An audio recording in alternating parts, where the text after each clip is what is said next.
say that there is no such thing as humane slaughter because no animal wants to die. But we bring these animals into existence as well. And many of them, especially broiler hens and laying hens and pigs, live lives that are worse than death on a daily basis. So considering scale, and this is something people don't talk about much, there is this idea about deaths per calorie. So how long does the animal live and how many calories does it yield? So it takes about 200 chickens to make the same amount of meat as one cow.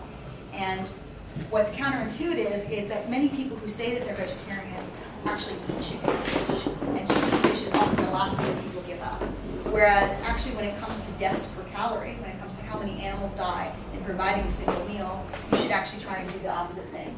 So in terms of lives per 1,000 calories, for a chicken, it's a third of a life per 1,000 calories. For eggs, for pork, and you can see that goes all the way down to milk. Milk is the least death-intensive food and possibly the least suffering-intensive food that there is. So if you want to kill fewer animals, I would say give up eggs. And I'm going to talk a little bit more about vegetarians who eat eggs. It doesn't really make sense, the taxonomy that we have right now of vegetarians and not vegetarians. So I'll argue about this in a second with you guys.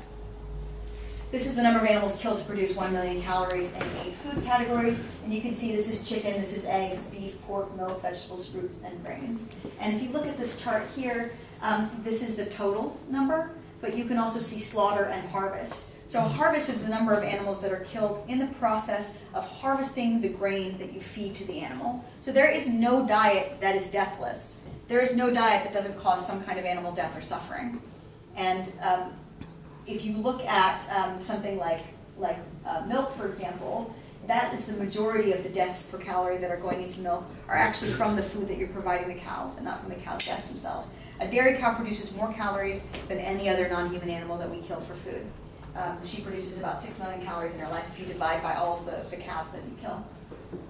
Grains, 1.65 deaths per million calories, fruits 1.73, milk 4.78, and then chicken 251. There's a huge, huge difference between eating chicken and eating cheese. There's a huge difference. And there's also a huge difference between eating eggs and eating cheese. So in my view, it doesn't actually make sense that vegetarians are lumped into a category where they're eating one of the most high-suffering foods and one of the most low-suffering foods. And now, people have this perspective about eggs because in previous generations, hens were not necessarily slaughtered when eggs were harvested, but now they are, and pretty much all eggs that you get are produced in this kind of way. Brian Tomasic, who has a really great blog called Essays on Reducing Suffering, I really recommend that. He's broken this down in a different particular way, which he talks about number of days of suffering per calorie in different kinds of foods. And he actually says that farmed catfish and farmed salmon, this is the days of suffering cost per kilogram demanded. For a farmed catfish, that's 1,600 days of suffering per kilo of meat. For a farmed salmon, that's 250 days of suffering. For milk, it's 0.12 days per kilo of cheese or milk, 1.9 days of suffering for a kilo of beef. So there's also a huge difference in terms of days of suffering. And he also tries to quantify how much these animals suffer. Now, some people have a problem, full stop, with this kind of analysis. They have a problem with this because they find it repugnant to consider how you would quantify animal suffering. But I think this is absolutely necessary to do if we're going to figure out where is the most effective use of our time and how we should devote our energy. Okay, so what are some implications of this view? As I said a minute ago, all diets directly cause animal suffering.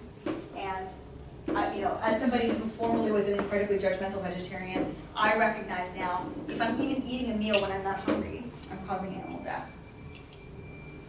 Just let that sink in. So everybody's causing animal death all the time, and that's no reason to feel terrible about life, because I think for most of us, especially people who work in animal rights or who work for non-human animals and reducing their suffering, we are actually having a net benefit in the world. And I think that there are some people who are very depressed, who eat a lot of meat, who are really have very bad lives, and their lives actually are worse than that. They're actually causing a lot of suffering, they're experiencing a lot of suffering, and there's a lot of problems.